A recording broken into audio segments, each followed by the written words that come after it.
Boa noite a todos, boa noite a todas. São 19h30. Vamos caminhar com Jesus? Vocês já viram, né? A internet hoje tá que tá. Já começou com problema, mas vai dar tempo, vai dar jeito. Quem é que chegou aí? Renata Geller. Ô, Renata.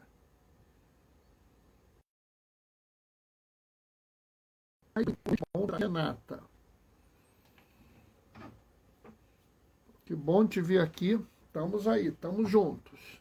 Né? A internet não está muito boa hoje, não. Inclusive, deu umas travadas feias aqui no início. Mas é assim mesmo, a gente vai tocar e eu acho que é interessante a, a leitura de hoje e mais interessante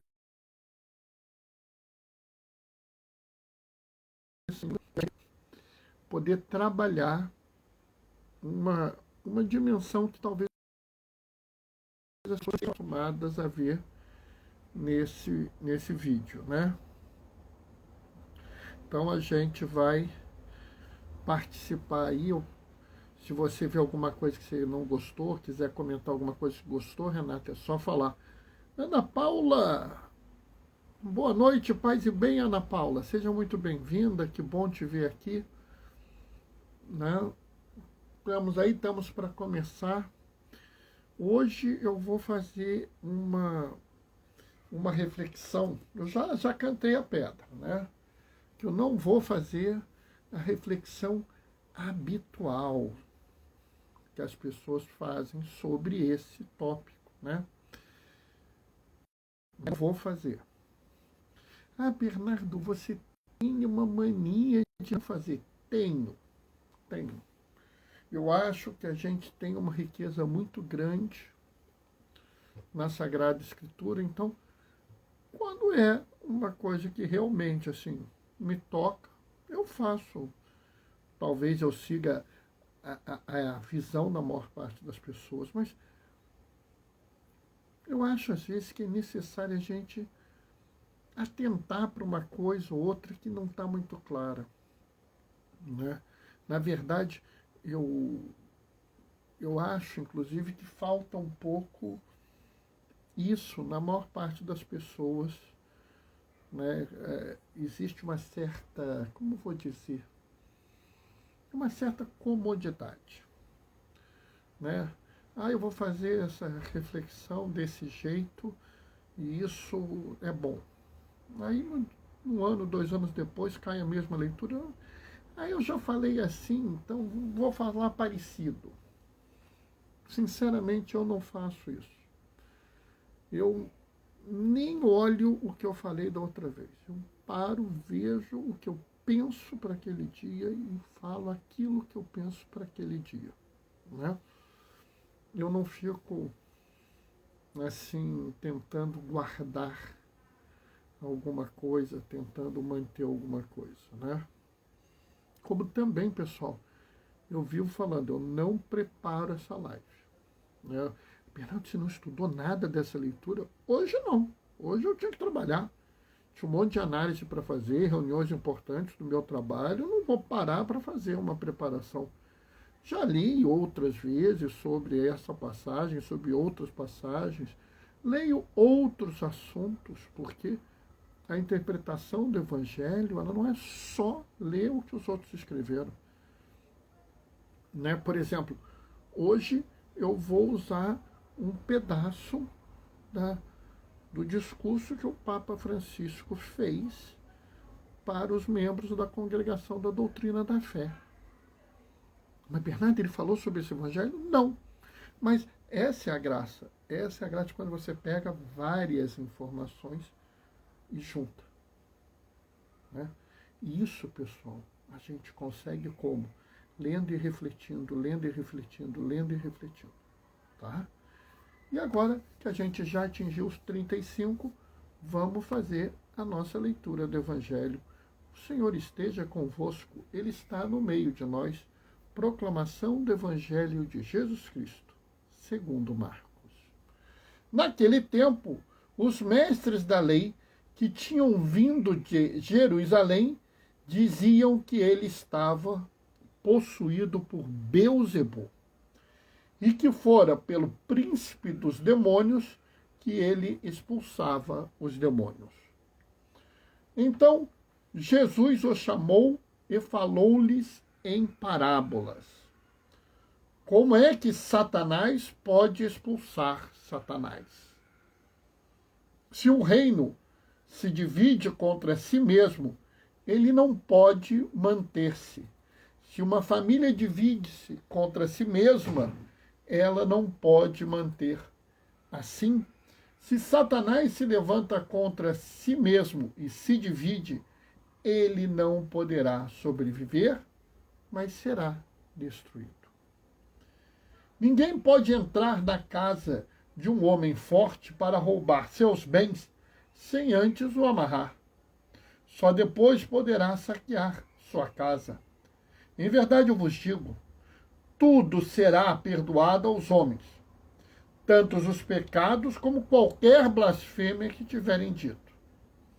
Mas quem blasfemar contra o Espírito Santo nunca será perdoado, mas será culpado de um pecado eterno. Jesus falou isso porque diziam, ele está possuído por um espírito mau. Palavra da salvação. Sabe, quando eu li o Evangelho hoje, eu até tomei um susto. Porque ontem eu participei de uma cerimônia muito bonita, muito profunda, com muito significado, que foram os votos iniciais de 12 irmãs da comunidade conhecida como O Caminho, uma comunidade de espiritualidade clara franciscana, ou seja, inspirada em Clara e Francisco de Assis. Tem uma série de coisas, por exemplo, as irmãs recebem, quem acolhe os votos dessas noviças, não é o bispo. Né? Quando eu fui ordenado, eu fiz os meus votos, quem acolheu meus votos foi o bispo. No caso delas, quem acolheu o voto foi a Madre Superiora. É interessante porque elas respondem à Madre Superiora. Mas o que tem a ver isso? É que a leitura começa no final dessa leitura aqui. A leitura que a gente faz do Evangelho começa nesse último versículo. Esse Evangelho ele tem algumas coisas que são precisas que nós entendamos. Primeira coisa, essencialmente para os cristãos, para a maior parte dos cristãos, existe o diabo, o capeta, a coisa ruim. Alguns separam em Lúcifer, né, e demônios. Lúcifer pode ou não ser chamado de Satanás. A nossa hierarquia demoníaca é muito simples. Né? Para os judeus, não. Os judeus têm um tratado mais arrumado, né, com vários reinos demoníacos, né, Azarel, né, tem um bando de gente lá. E óbvio que como nós somos filhos dos judeus, né, a gente pode usar essa hierarquia. E dentro dessa hierarquia existe um príncipe que era Beelzebul. Então o que eles estavam dizendo é que Jesus expulsava os demônios por ordem, porque ele estava com esse demônio. Sabe, obviamente isso é uma visão absolutamente deturpada, inclusive para os próprios judeus. Os próprios judeus não aceitariam normalmente isso, não falariam normalmente isso, né? E isso me chama a atenção porque isso é um argumento falso. É um argumento que é feito com um objetivo. Aqui foi claramente criado um argumento falso com o objetivo de diminuir Jesus. Sabe, isso é muito comum hoje em dia, né? Hoje em dia você quer falar de alguém, você cria uma categoria, cria um argumento falso, cria alguma coisa tentando diminuir a pessoa. Inclusive, infelizmente, eu sou obrigado a falar a verdade. Eu não posso ficar aqui mentindo para vocês. Então, hoje, dentro da Igreja Católica, existem algumas pessoas que, quando o Papa Francisco propõe que a gente faça um sínodo para a Amazônia, propõe que faça um sínodo para a juventude, um sínodo da sinodalidade, quando o Papa Francisco propõe que nós demos às mulheres o ministério da leitura, o ministério do acolitato, eles já falam assim, esse Papa quer dividir a igreja. É muito interessante, né? Porque a imensa maioria daqueles que são católicos e que seguem o Papa não sentem isso, mas cria-se, alguns começam a levantar esse tipo de fala, exatamente como esses que não eram as pessoas daquela cidade. Observem bem, eles vieram de Jerusalém. Naquela cidade estava tudo tranquilo, eles vieram de fora e criaram confusão. Né? Isso também acontece com os nossos irmãos que estão em outras religiões, eu garanto, e eu já vi isso acontecer, pessoas levantando falsos, né, com esse tipo de coisa. Do mesmo jeito que existe uma segunda coisa, e aqui é que é o centro da minha discussão de hoje, da minha reflexão de hoje.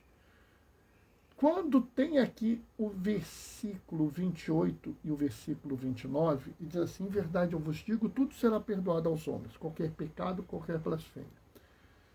Mas quem blasfemar contra o Espírito Santo nunca será perdoado. Será culpado de um pecado eterno. Sabe, é muito interessante, porque isso criou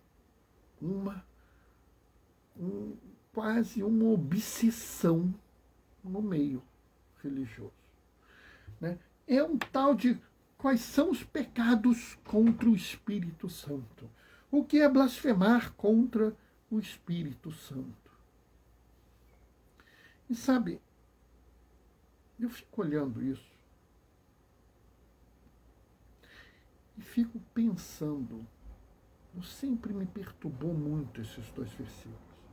Mas, recentemente, o Papa Francisco ele conversou com os membros da Comissão da Doutrina da Fé.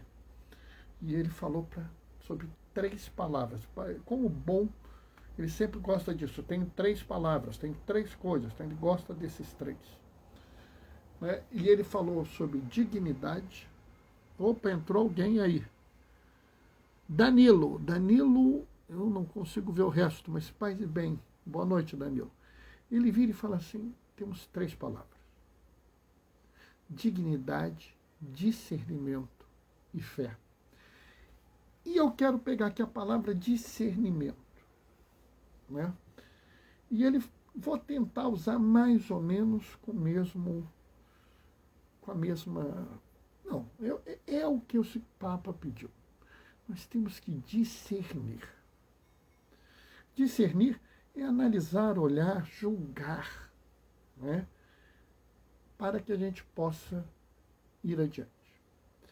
E o que eu acho muito gozado nesses 2 versículos é que Jesus fala claramente, tudo será perdoado aos homens, menos isso. Todos os pecados, todos os problemas, menos esse.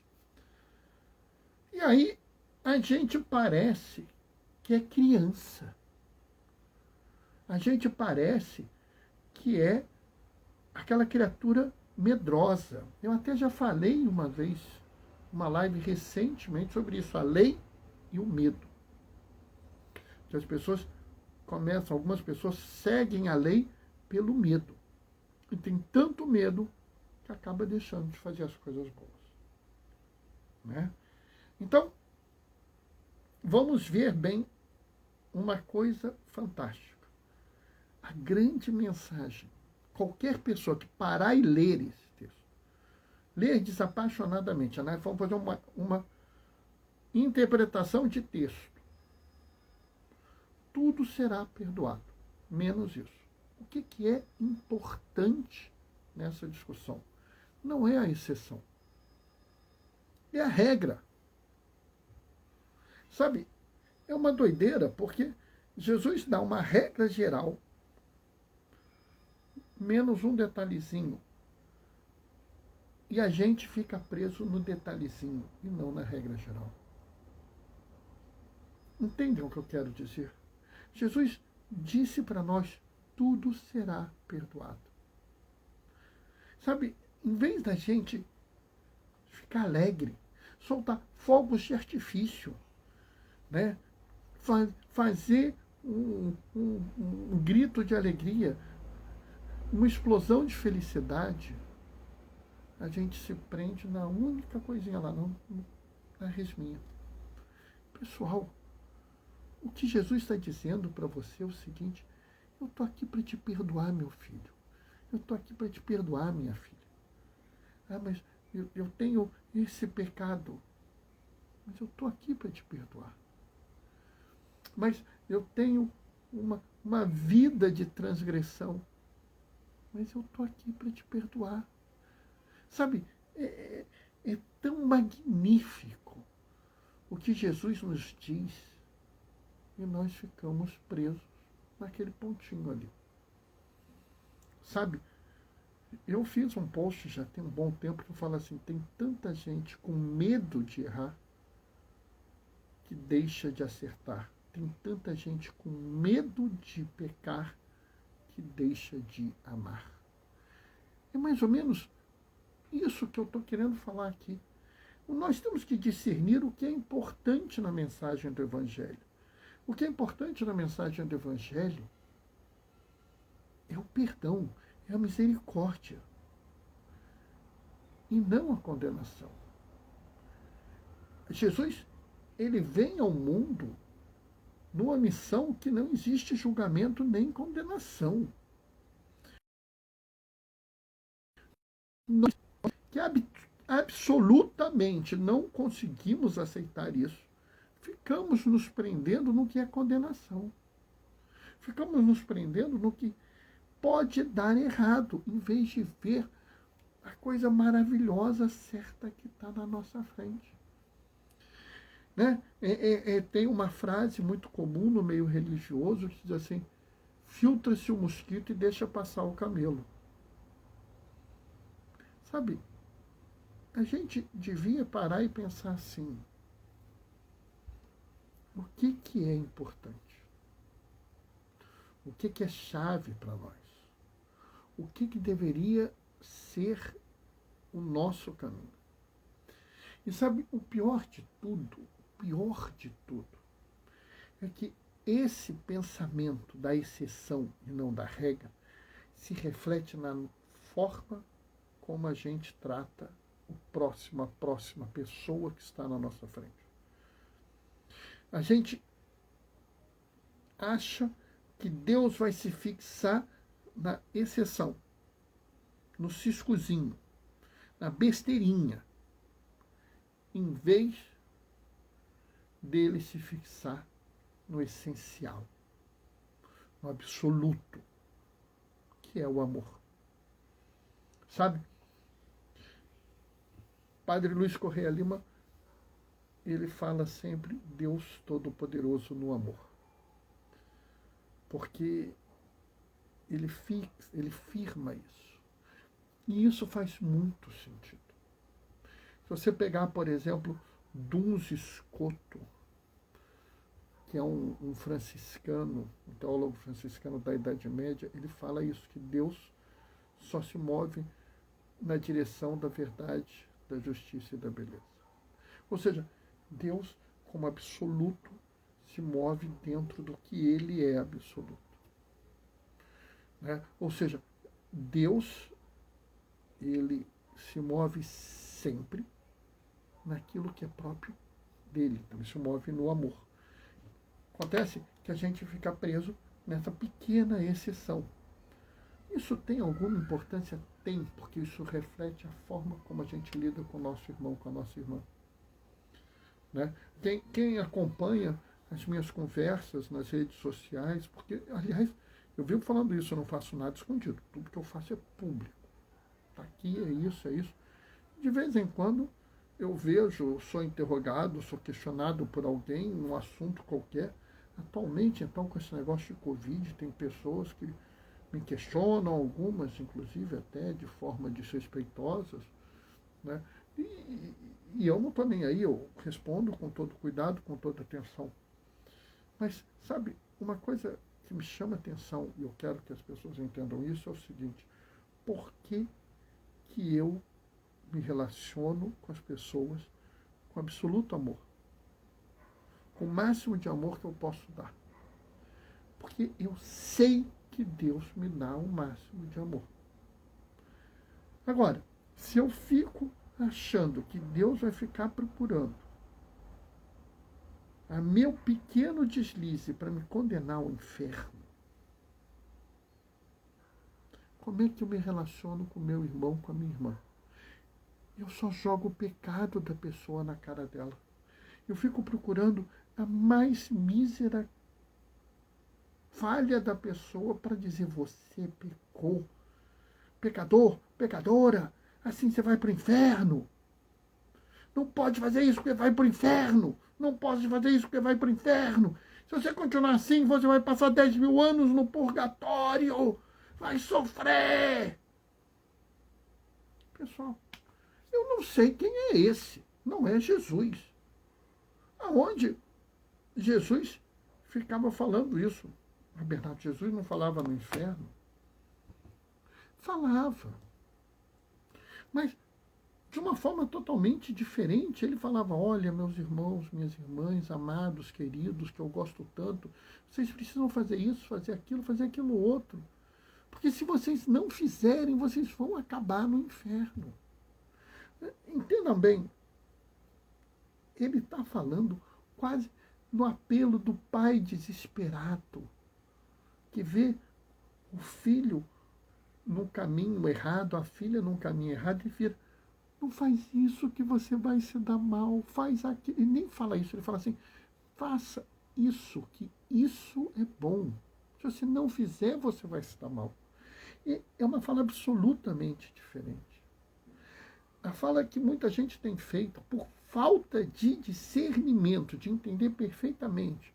Não, perfeitamente não, porque eu não sou ninguém para entender nada perfeitamente, mas entender de uma forma mais adequada essa passagem. Por falta de discernimento, as pessoas se fixam no pecado e não na misericórdia. Se fixam na condenação e não no amor. Sabe, pessoal, é essencial que a gente mude a forma de ler a Sagrada Escritura. E não é mude a forma de ler a Sagrada Escritura porque o Bernardo falou isso. Claro que não, pelo amor de Deus, não sigam o Bernardo. Não, vejam quem é Jesus. Sabe, João fala claramente: quem não ama não conhece a Deus, porque Deus é amor. Ora, se Deus é amor, ele vai se fixar na condenação. Se Deus é amor, ele vai se fixar no que está errado na sua vida. Ou ele vai se fixar no que é bom, no que é belo, no que é justo, no todo o bem que você fez, todo o seu esforço para fazer o bem. Ah, Bernardo, mas é a história da porta estreita. Porque outro dia eu ouvi isso. A gente tem que passar pela porta estreita. Leiam de novo o Evangelho. Ele não disse: passem pela porta estreita. Ele diz assim: esforçai-vos para passar pela porta estreita. Sabe, Jesus ama tanto a nós que ele reconhece até o nosso esforço. Ele reconhece até o ato da gente tentar e falhar, porque pelo menos nós tentamos. Por isso, às vezes eu falo: tenta, pessoal. Não, mas e se eu falhar? Tenta. Se você tentar, falhei, tenta de novo. Falhei um dia, você supera. E se você não superar, lembra disso. Tudo será perdoado. Jesus reconhece até o teu esforço, porque acima de tudo, Ele te ama. E é por isso que vale a pena caminhar com Jesus. Amém? Bom, pessoal, essa foi a reflexão de hoje. Consegui me manter no tempo, achei que eu não ia conseguir, né? Eu tento fazer sempre meia hora. Acho que... Bernardo, dá para falar mais que isso, pessoal? Tem passagem que, se você me deixar, eu falo um dia inteiro sobre ela. Tem passagem que eu faço um retiro de 3 dias com elas. E não são grandes, não. São densas, são profundas. Tem muita coisa para falar, para refletir. Né? É claro que, se eu for falar um dia inteiro, eu não vou ficar falando feito um papagaio. Eu vou pôr vocês para conversar comigo. Até porque a beleza está nisso. Né? Quando o Papa fala em sinodalidade, ele fala em encontro, diálogo e discernimento. Então, vamos fazer uma reflexão de um dia, vamos. Primeiro passo, encontro. Segundo passo, diálogo. E diálogo não é eu sozinho, somos todos conversando. Bernardo, mas eu vou falar. Vai, não tem problema nenhum. Só a verdade, só é Jesus. Por isso que eu falo a vocês. Agradeço a cada uma que gasta um tempo da sua vida ouvindo uma live minha. Agradeço muito. Mas assim, não é para me seguir, não. Me ouve, mas ouve outros diáconos, outros padres, pastores, rabinos, né? Ouçam outras pessoas. Ouçam. Porque é essencial o diálogo. Vejam o que cada um fala. Tenham um discernimento. Sabe? Isso é importante na vida de todo mundo. Por isso que eu digo, gosto muito de cada um que assiste a live, que assiste agora, assiste depois, mas ouçam outras vozes. Tá? E se vocês não concordarem, me questionem. Eu garanto. Eu garanto que não há nenhum questionamento que vocês possam fazer que irá me deixar triste. Né? Está acabando a minha meia horinha, então eu vou me despedir deixando a minha bênção. Tá? E amanhã, 19h30, a gente está junto. Bernardo, mas amanhã você dá plantão, termina às 19h. Dá tempo, pessoal, eu chego e faço a live, venho correndo. Mas é tão bom estar com vocês que vale a pena. Tá? O Senhor esteja convosco, Ele está no meio de nós. Por intercessão de Clara e Francisco de Assis, desça sobre vós a bênção do Deus Todo-Poderoso no amor, Ele que é Pai, Filho e Espírito Santo. Glorifiquem o Senhor com a vossa vida. Caminhem com Jesus. Até amanhã. Beijos e bênçãos. Tchau, tchau.